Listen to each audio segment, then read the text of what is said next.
Hey guys, let's get more news about Lakers, but first, don't forget to subscribe and leave your like. Rival owner will never trade $35 million All-Star to Lakers, report. The Los Angeles Lakers can apparently kiss their number one trade target goodbye before the offseason even begins. Some NBA beefs run deep for years, even when they aren't fueled by a direct rivalry. Such are the issues that Cleveland Cavaliers owner Dan Gilbert has with the Lakers, who signed LeBron James out from under the Cavs in 2018, marking the second time the superstar left his hometown for a larger and more glamorous market. The Lakers are looking for a way back to the mountaintop after the Denver Nuggets have bounced them from the playoffs in each of the past two seasons, and Mitchell is among the top names on their list as far as trade candidates go. Cleveland, though, does not want to do business with Los Angeles, at least not where Mitchell is concerned. A source told Hoops Wire that Cavaliers owner Dan Gilbert would never trade Mitchell to the Lakers, Ashish Mather reported on Monday, May 20th. The Cavs probably aren't interested in trading Mitchell at all, though they may have no choice if he rolls into next season, the final on his current deal, without signing a contract extension, which would be worth north of $200 million over 4 years in its max form. Mitchell will make $35.4 million in 2024-25 and is under contract for one more season beyond that. However, the $37.1 million value connected to that season is in the form of a player option that Mitchell can decline and then re-enter the free agent market. If Mitchell ends up on the trade block, the five-time All-Star should command a serious return. Jovan Buha of The Athletic reported on May 17 that the Lakers prefer Mitchell over other options if they choose to follow the three-star path. "I think they're gonna kick the can down the road and see what the asking price is," Buha said, per his Buha's Block podcast. "There are teams that can outbid them if they get into a bidding war. But if they do go down that road and at least explore it, Donovan Mitchell would be the preferred guy." Whereas several months ago, Trae Young was a name you were hearing a lot. DeJounte Murray was, also, a name they looked at leading into the trade deadline. Mitchell averaged 25.7 points, 8.3 assists, and 7.3 rebounds per game during the regular season. There would be some seriously ironic symmetry if Mitchell ended up with the Lakers after how his season ended in Cleveland in this year's playoffs. Mitchell led the Cavs to a first-round series win over the Orlando Magic, the first time Cleveland has won a playoff series since James left following the team's loss to the Golden State Warriors in the 2018 NBA Finals. The difference would be that James landed in LA by choice following that campaign, while Mitchell can only get to Southern California next season if Gilbert and the Cavaliers agree to send him there. Whether it's via trading Mitchell or moving Darius Garland, Cleveland is probably going to have to split up its backcourt duo by dealing a former All-Star, as the fit is overlapping and appears clearly to have a ceiling below that of a championship. The Cavs could bet on their ability to offer Mitchell a 5-year contract worth upwards of $270 million in free agency following the 2024-25 season, which is more than any other franchise could offer in terms of years and total dollars. However, that would risk Mitchell walking away for the lights of a bigger city or potentially a better chance at winning a title.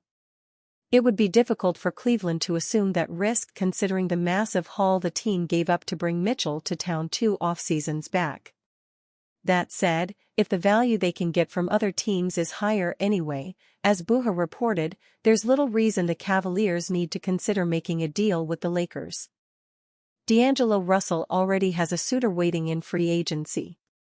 Over the past 2 years, there hasn't been a player ridiculed more than guard D'Angelo Russell. In February 2023, the Lakers acquired Russell in a 3-team trade that sent Russell Westbrook to the Utah Jazz. It was a reunion for Russell heading back to Los Angeles, the same team that drafted him with the 2nd overall pick in the 2015 NBA Draft. He gave Laker Nation a breath of fresh air after the disaster with Russell Westbrook. But the positive vibes quickly faded in the postseason, as the 28-year-old was a glaring weakness on the floor in the months of April and May for the past 2 years.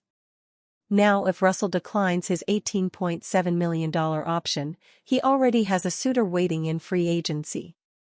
Pelinka of The Athletic reported that the Orlando Magic would have an interest in Russell if he decided to hit the free agent market. Pelinka said, "There is a clear need for an overhaul in the shooting department, and Orlando could benefit from adding guards with playmaking and floor spacing capabilities." This past season, Russell averaged 18 points, 6.3 assists, and shot a career-best 41.5% from beyond the arc. He may be exactly what the Magic are looking for, as they ranked 24th in the NBA in three-point percentage this past season, 35.2%. As for his time with the Lakers, that door looks to be closed. In the first-round loss to the Denver Nuggets, Russell averaged 14.2 points but shot 38.4% from the field and 31.8% from three-point land. He even scored 0 points in a crucial Game 3 loss. The 28-year-old spent 4 total seasons wearing the purple and gold, including 2 in his most recent run, but that tenure seems to be coming to an end. And that's the best option for both sides. Magic showing interest in Lakers' D'Angelo Russell. The Orlando Magic are interested in Los Angeles Lakers guard D'Angelo Russell, according to Pelinka of The Athletic. Russell has a player option on his contract for next season and is widely expected to opt out and explore free agency. He signed a 2-year, $36 million deal with the Lakers ahead of this past season. Russell is just one of the players reportedly on Orlando's radar. They have also been linked to Los Angeles Clippers star Paul George and free agent guard Malik Beasley, who spent the season with the Milwaukee Bucks. The Magic are coming off an impressive season and strong playoff showing, falling to the Cleveland Cavaliers in 7 games in the first round. Russell, 28, had an up-and-down run with the Lakers, and that's basically been his entire career. But when he's hot, he's incredibly hot. Other games, not so much. Nonetheless, he still averaged 18.0 points, 6.3 assists, and 3.1 rebounds, shooting 46% from the field and 42% in 76 regular season games. Those are the types of numbers that can lead to a pay increase, if not from the Lakers, then perhaps some other NBA team. That said, given that the Lakers can't seem to get to a championship level as currently constructed, they may opt to go in a different direction should Russell indeed decide to opt out. For that, they could not be blamed. They haven't reached the final since the 2020 Disney bubble season of 2020, and that took place in August. So they haven't been playing in June for some time long before that, or 2010, to be exact. They defeated the Magic in the finals in 2009. And you fan? What do you think of the situation of D'Angelo Russell? Leave your opinion in the comments.